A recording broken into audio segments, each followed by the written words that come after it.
all of our actions are being recorded. And not only what we do in our life is recorded, but the consequences of our deeds after our death are also recorded in our books. As it comes in a narration narrated by Abu Juhayfa, radhiyallahu anhu, and Ibn Majah, Nabi Sallallahu Alaihi Wasallam said, "Man sanna sunnatan hasanatan fa'amila biha ba'dahu kana lahu ajruha wa mithlu ujurihim min ghayri an yanqusa min ujurihim shay'a. ومن سن سنة سيئة فعمل بها بعده كان عليه وزره ومثل أوزارهم من غير أن ينقص من أوزارهم شيئا." Whoever introduces a good practice that is followed after him will have a reward for that and the equivalent of their reward, without that detracting from their reward in the slightest.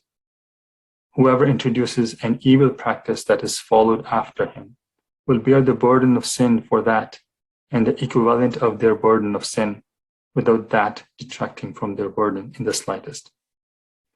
In our day and age, there is very little focus on the long-term outcome of our actions. When we are planning something, we are usually evaluating the impact to our worldly life, but generally neglect what may be the consequence of our deeds after we pass away. This is indeed short-sightedness. Let's look at some examples. So, if you celebrate events, pagan events like Halloween and Christmas, and then your children continue this tradition, they wear costumes, go out for trick and treat, and throw Halloween parties. Similarly, you decorate the Christmas tree, join the Santa Claus parade, and exchange gifts on Christmas. And then this practice lives on after you leave this world. Then the sin will be perpetuated for many generations until this tradition is celebrated against your books. Allahu Akbar. May Allah subhanahu wa ta'ala protect us from such outcomes.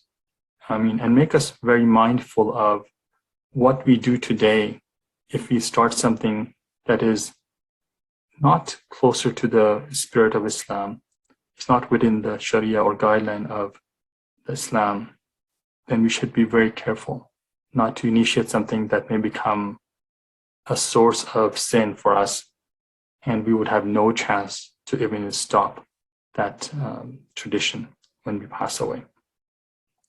By contrast, we are encouraged by Nabi Sallallahu Alaihi Wasallam to invest in three things that are beneficial to us even after our death.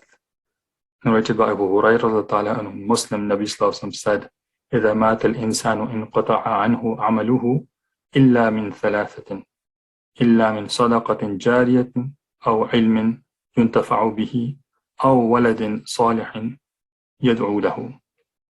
When a man dies, his acts come to an end, except three things: a recurring charity, sadaqah jariyah, or knowledge by which people benefit, or a righteous child who prays for him, meaning for the deceased.